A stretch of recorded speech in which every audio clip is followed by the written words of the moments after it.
Hello friends, welcome to Pricepedia. आज मैं आपके सामने जो वीडियो लेके आया हूँ उस वीडियो में हम चार से पांच स्टॉक्स एनालाइज करेंगे। और वो स्टॉक्स हम एनालाइज करेंगे जो ब्लू चिप स्टॉक्स है और जो इस वक्त एक अट्रैक्टिव लेवल्स पे है, जिन पे हमें क्विकली 20 से 25% के रिटर्न्स मिल सकते हैं। तो सबसे पहला स्टॉक जो मैं आपके सामने लेके आया हूँ वो स्टॉक है ONGC, oil and natural gas, India की one of the biggest company. तो यहाँ पर आप देखिए, इसकी सारी कहानी यहाँ से शुरू होती है 2 फरवरी 2021 से। तो यहाँ प्राइस 88.20 पे था और प्राइस यहाँ से ऊपर चला जाता है, एक अपमूव दिखाता है और यहाँ प्राइस एक 52 वीक हाई हिट करता है। और वो 52 वीक हाई कितना था? That was around 120.70 rupees. और ये हाई लगाने के बाद प्राइस इस हाई को सस्टेन नहीं कर पाता है और प्राइस वापस नीचे आता है और वापस इस हाई को दूसरी बार टेस्ट करता है। यानी कि ये हाई जो 120.70 का था, इस हाई को प्राइस ने सेकेंड टाइम टेस्ट किया, फिर से प्राइस वीक हुआ वहां और नीचे आया और थर्ड टाइम टेस्ट किया और इस बार प्राइस ने ब्रेकआउट दे दिया ऊपर की तरफ। लेकिन जब प्राइस ऊपर ब्रेकआउट दे रहा है, उसके बाद आप देखिए प्राइस यहाँ सस्टेन नहीं कर पाया और प्राइस वापस नीचे चला गया। इस बार प्राइस जो नीचे गया वो एक डाउनवर्ड चैनल में नीचे गया। तो ये डाउनवर्ड चैनल जो थी प्राइस को बिल्कुल नीचे लेके आती है। तो यहाँ पर आप देखिए इस चैनल की जो लोअर ट्रेंड लाइन है वहां पर आपको, इसको मैं थोड़ा हाईलाइट कर देता हूँ। यहाँ पर आपको कुछ हैमर्स दिखते हैं और वो हैमर्स की वजह से जहाँ बाइंग प्रेशर आ जाता है वो प्राइस वापस इस डाउनवर्ड चैनल को तोड़ के ऊपर निकल जाता है। और जब प्राइस यहाँ पर पहुंचता है तो यहाँ पर आप एक अच्छे से इसको विजुलाइज करने की कोशिश करें। यहाँ पर क्या हुआ, जब प्राइस इस डाउनवर्ड चैनल से बाहर आया तो उसके बाद यहाँ एक फॉल्स ब्रेक मिला और उस फॉल्स ब्रेक ने प्राइस को नीचे ले लिया। तो ये फॉल्स ब्रेक बियर्स को सक करने के लिए था और जो वीक हैंड्स था उनको बाहर निकालने के लिए था। और वो यहाँ गैप डाउन ओपनिंग हुई। लेकिन आज के दिन में अगर आप देखें तो यहाँ गैप अप ओपनिंग हुई है और प्राइस ने सस्टेन किया है और ऑलमोस्ट प्राइस जो है अपने डे हाई पे क्लोज हुआ है। तो क्लियरली यहाँ ONGC में एक अच्छा पैटर्न डेवलप हो रहा है और मैं समझता हूँ कि ONGC आने वाले दिनों में काफी अच्छा अपसाइड दे सकता है। इसमें सबसे पहला जो ऑब्स्ट्रक्शन आएगा इस स्टॉक को वो है 128 लेवल्स पे। तो आपको इधर 128 लेवल्स पे थोड़ा ध्यान देना होगा। अगर 128 लेवल्स क्लियर हो जाती हैं, जो कि मुझे पूरा यकीन है आने वाले दिनों में क्लियर हो जाएगी, उसके बाद ऑन कंजर्वेटिव बेसिस ये स्टॉक कम से कम 150 तक की लेवल तक जा सकता है बड़े आराम से। तो यहाँ पर 20 से 30% का अपसाइड है ONGC के अंदर, जो हमारा पहला स्टॉक था। तो अब हम अपना दूसरा स्टॉक लेके आते हैं। जो दूसरा स्टॉक मैं आपके सामने लेके आया हूँ, स्टॉक का नाम है BEL, यानी कि Bharat electronics. Capital good sector का एक बहुत ही जबरदस्त स्टॉक है। तो इस स्टॉक के साथ क्या हुआ था, आइए वो जानने की कोशिश करते हैं। सबसे पहले ये लाइन जो है बहुत इंपॉर्टेंट है और ये लाइन, इसको हम नेकलाइन कहते हैं। और ये नेकलाइन जो है ये 191.35 पे है। तो यहाँ पर आप देखिए प्राइस ने सबसे पहले 1 नवंबर 2017, 1 नवंबर 2017 प्राइस ने इस लेवल को हिट किया और सस्टेन नहीं कर पाया, प्राइस नीचे आ गया। और यहाँ पर हल्की सी कंसोलिडेशन हुई और ऐसा लगा कि प्राइस ने अब ब्रेकआउट दिया है। लेकिन वो कंसोलिडेशन के बाद जब ब्रेकआउट मिला, एक और कंसोलिडेशन आई और प्राइस नीचे चला गया। तो यहाँ आप देखते हैं कि प्राइस नीचे चला गया। लेकिन इधर गौर करने की बात ये थी कि जब यहाँ कोरोना के टाइम पे जो इनफैक्ट इसका जो फॉल था वो कोरोना से पहले ही शुरू हो गया। अगर आप देखें ये 1 नवंबर 2019 से फॉल कर रहा था और यहाँ पर मार्च में जब कोरोना का फॉल था, जब पूरा स्टॉक मार्केट गिर रहा था, तब ये स्टॉक क्या कर रहा था, इसको गौर कीजिए आप। तब ये स्टॉक यहाँ पर हैमर्स बना रहा था। तो यहाँ क्लियरली प्राइस नीचे जा रहा था लेकिन नीचे सस्टेन नहीं कर रहा था और बुल्स इसको वापस ऊपर लेके आ रहे थे। तो यहाँ पर एक जबरदस्त बाइंग प्रेशर था और इस बाइंग प्रेशर ने अल्टीमेटली जब वो कोरोना के बादल हटे उसके बाद अब देखिए प्राइस किस तरीके से ऊपर आया। तो पोस्ट कोरोना अगर हम देखिए स्टॉक ने कितना रिटर्न दिया है, इट इज अराउंड 177%। तो आज की डेट में अगर आप देखिए प्राइस ने इस 52 वीक हाई को, जो 1 नवंबर 2017 को या अक्टूबर 2017 को जो ये प्राइस छुआ था, वापस प्राइस उसी लेवल पे आ चुका है। और यहाँ पर आप देखिए इस मंथली कैंडल पे आप फोकस करें। ये मंथली कैंडल जो है ये एक हैमर है जिसकी शैडो बहुत लंबी है ये इंडिकेट करता है कि प्राइस नीचे जाने के बिल्कुल भी मूड में नहीं है और यहाँ एक अपसाइड बड़े आराम से आ सकता है। तो ये तो था इसका मंथली चार्ट। अब हम सीधे इसके डेली चार्ट की तरफ चलते हैं, या फिर पहले मैं आपको इसका वीकली चार्ट दिखाता हूँ।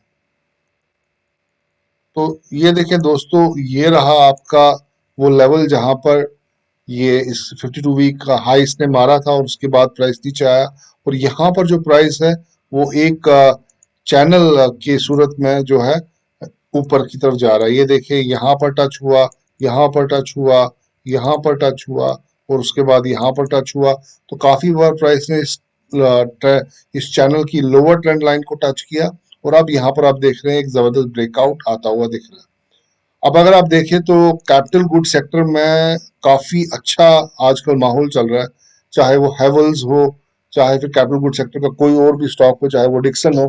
तो हर एक स्टॉक जो है काफी अच्छा परफॉर्म कर रहा है। तो यहाँ पर अब भारत इलेक्ट्रॉनिक्स की बारी है। ये एक ब्रेकआउट लेवल के करीब पहुंच चुका है और यहाँ से काफी अच्छा मुंह दे सकता है। तो आइए डेली चार्ट पे चलते हैं और वहां देखते हैं कि वहां क्या हो रहा है। ये रहा आपका डेली चार्ट। तो डेली चार्ट में आप देखिए स्टॉक एक अनचार्टर्ड टेरिटरी के अंदर है। वो स्टॉक ने इस लेवल को बड़े आराम से तोड़ दिया है। ये देखिए, ये नेकलाइन थी यहाँ पर, इस नेकलाइन को स्टॉक ने बड़े आराम से तोड़ दिया है। अगर मैं इस नेकलाइन को फिर से हाईलाइट करूं तो ये नेकलाइन आ रही है अराउंड 191 के आसपास। तो इस स्टॉक में आप एंटर कर सकते हैं और यहाँ पर मेरा ख्याल है आप ऑन ए कंजर्वेटिव बेसिस 250 तक का टारगेट आप इसके अंदर बड़े आराम से अचीव कर सकते हैं। तो दोस्तों ये था भारत इलेक्ट्रॉनिक्स हमारा नंबर 2 स्टॉक। तो आइए अब नेक्स्ट स्टॉक की तरफ चलते हैं। जो अगला स्टॉक मैं आपके सामने लेके आया हूँ वो स्टॉक है एफएनओ सेगमेंट का इंडस टावर्स। तो इंडस टावर्स जो था वो एक ट्रेडिंग रेंज के अंदर काफी देर तक ट्रेड कर रहा था। यहाँ पर आप देखें 1 जून तक ये इस ट्रेडिंग रेंज में था और यहाँ पर 8 जून के आसपास इसने ट्रेडिंग रेंज से नीचे आना शुरू कर दिया और इस सपोर्ट को तोड़ा। ये सपोर्ट जो था this was at around 242 levels. So ये सपोर्ट जो था ये 242 लेवल्स पे था और इस सपोर्ट को प्राइस ने नीचे की तरफ तोड़ा, बाद में वापस ऊपर गया, इसको रिटेस्ट किया और रिटेस्ट करने के बाद आप देखें किस तरीके से प्राइस नीचे गया। लेकिन यहाँ आप देखिए कैसा कैंडल बना। ये कैंडल जो था ये बड़ा इंपॉर्टेंट कैंडल था। हालांकि ये कोई ट्वीजर बॉटम तो नहीं है, लेकिन ये किसी ट्वीजर बॉटम से कम भी नहीं कह सकते इस कैंडल को, क्योंकि आप देखिए प्राइस कितना नीचे गया और वहां से किस तरीके से एक ही कैंडल में एक जबरदस्त रिकवरी हुई। अगर हम देखें तो इस कैंडल के अंदर कितनी प्राइस मूवमेंट हुई है, करीब करीब 9% की प्राइस मूवमेंट हुई है। यानी कि प्राइस जो था वो 194 पे गया था और उसने वापस ऊपर की तरफ जो मूवमेंट दी है वो 9% की मूवमेंट दी है एक ही दिन के अंदर। तो ये कैंडल क्लियरली ये बता रहा था कि यहाँ पर बुल्स जो है वो वापस एक्टिवेट हो चुके हैं और प्राइस अब ऊपर जाने के लिए तैयार हो रहा है। तो उसके बाद आप देखिए क्या हुआ, प्राइस किस तरीके से इस डाउनवर्ड चैनल से बाहर आया। यहाँ पर बाहर आया, इसको रिटेस्ट किया, कामयाब नहीं हो सका, वापस नीचे आया, फिर से ऊपर गया। तो यहाँ पर अगर आप क्लोजली इसको देखें तो यहाँ एक कप शेप बन रही है और उसके बाद एक हैंडल बन रहा है। तो so this is a cup and a handle. और ये जो लेवल है ये बहुत इंपॉर्टेंट लेवल है आपके लिए, जो कि नेकलाइन है, जिस नेकलाइन को ये तोड़ रहा है वो नेकलाइन है 222 रुपीज की। तो ये नेकलाइन आज के दिन में तोड़ दी गई है और प्राइस हल्का सा वापस नीचे आया है। लेकिन मैं समझता हूं कि ये स्टॉक यहाँ से एक अच्छा मूव दे सकता है ऊपर की तरफ, एक पुल बैक ट्रेड है यहाँ पर। तो आप अपना बाय ऑर्डर जो है, अपना बाय ऑर्डर इस कैंडल के मिड पॉइंट पे लगा दे, करीब करीब 223 रुपीज पे आप इसका बाय ऑर्डर, लिमिट ऑर्डर लगा दे। और मैं समझता हूं कि ये स्टॉक यहाँ से कम 242 रुपीज तक, यानी कि 8% का अपसाइड इस स्टॉक के अंदर बड़े आराम से है। एक बार ये 242 का जो रेजिस्टेंस है ये टूटता है तो उसके बाद स्टॉक और ऊपर जा सकता है, लेकिन इसका फर्स्ट टारगेट जो है वो 242 है और उसके बाद अगर 242 टूटता है तो सेकंड टारगेट इसका 265 होगा। तो दोस्तों ये था हमारा तीसरा स्टॉक इंडस टॉवर्स। उसके बाद जो नेक्स्ट स्टॉक मैं आपके सामने लेके आया हूं वो स्टॉक है ट्रेंट, टेक्सटाइल सेक्टर का एक बहुत ही जबरदस्त स्टॉक।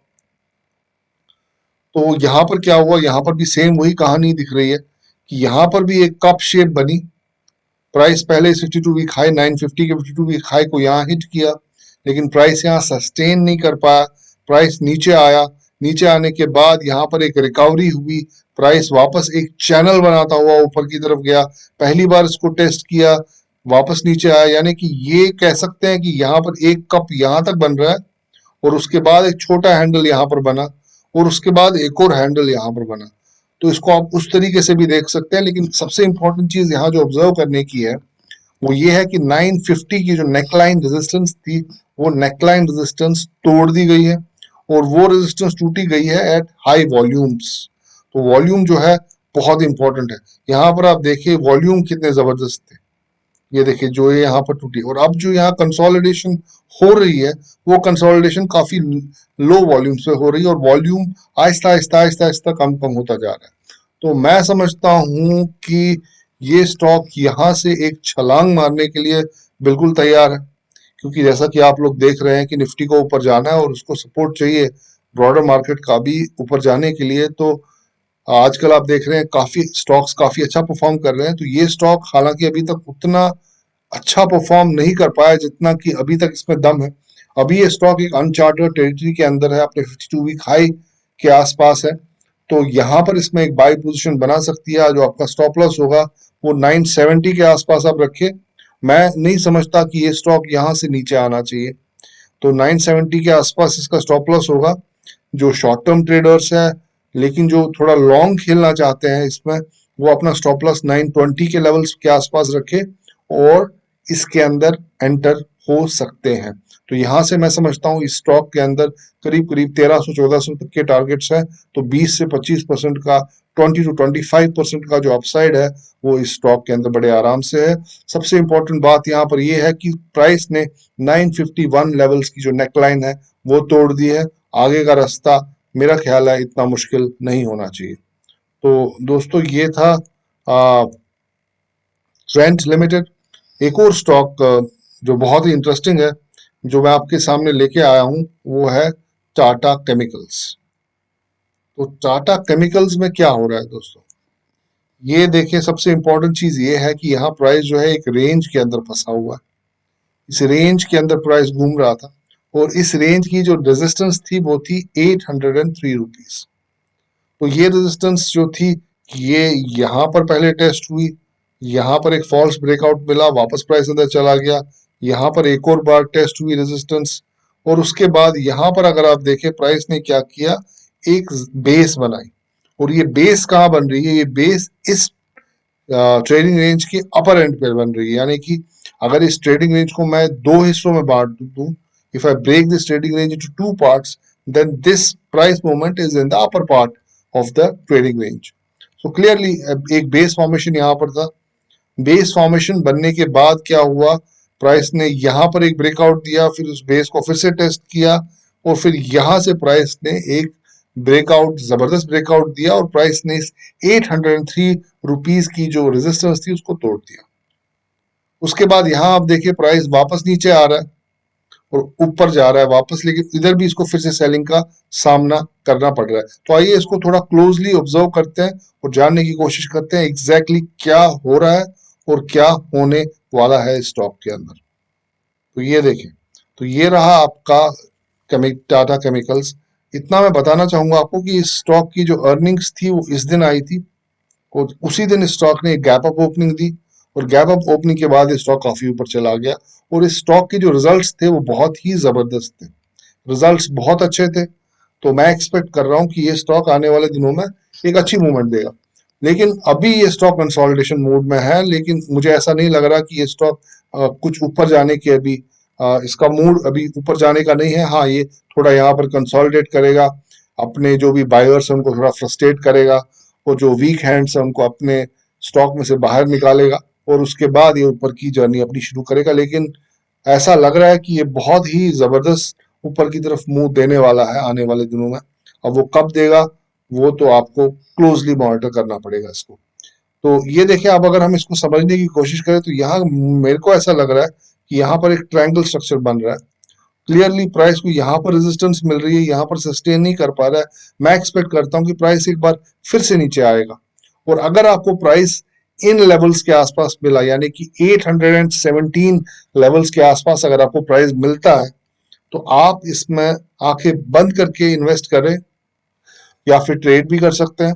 और आने वाले दिनों में मैं समझता हूं कि ये स्टॉक 1000 लेवल्स तक कम से कम जाने को तैयार है, और 1000 तो मैं पहला टारगेट लेके चल रहा हूं। जिस तरीके के रिजल्ट इस कंपनी ने दिए हैं तो एक 1000 से ऊपर भी ये स्टॉक जा सकता है, लेकिन एक मॉडेस्ट टारगेट जो है वो मैं 1000 कह रहा हूँ। सो 20 to 25% जो है इस स्टॉक के अंदर अपसाइड बड़े आराम से है। तो दोस्तों ये थे स्टॉक्स जो मैं आपके साथ डिस्कस करना चाहता था। आई होप आपको ये मेरा एनालिसिस पसंद आया। तो ये जो वीडियो है इसको अपने दोस्तों के साथ शेयर करें जिन लोगों को स्टॉक मार्केट के बारे में जानना है, या जो लोग स्टॉक्स में इन्वेस्ट करना चाहते हैं और समझ नहीं पाते कि किस स्टॉक के अंदर इन्वेस्ट करें। तो उन लोगों के साथ आप ये वीडियो जरूर शेयर करेगा, और कमेंट से बताइएगा कि आपको ये वीडियो कैसा लगा। अब जो कल का दिन है, कल सॉरी अब जो संडे का दिन है, संडे के दिन मैं एक और वीडियो लेके आऊंगा जिसमें हम मार्केट एनालिसिस करेंगे और हम जानने की कोशिश करेंगे कि कौन सा ऐसा सेक्टर है जिस सेक्टर में हम अभी भी ट्रेड कर सकते हैं या फिर इन्वेस्ट कर सकते हैं। क्योंकि अभी जो रैली चल रही है, इस रैली में लगभग सारे सेक्टर्स और सारे स्टॉक्स ने काफी अच्छा परफॉर्म किया, लेकिन कुछ स्टॉक्स अभी ऐसे भी है और कुछ सेक्टर्स अभी ऐसे भी है जिन्होंने अभी तक इस रनअप में हिस्सा नहीं लिया। तो वो हम जानने की कोशिश करेंगे कल के वीडियो में। तो मेरे साथ जरूर जुड़िएगा। So guys, thank you very much for giving me your precious time and watching this video.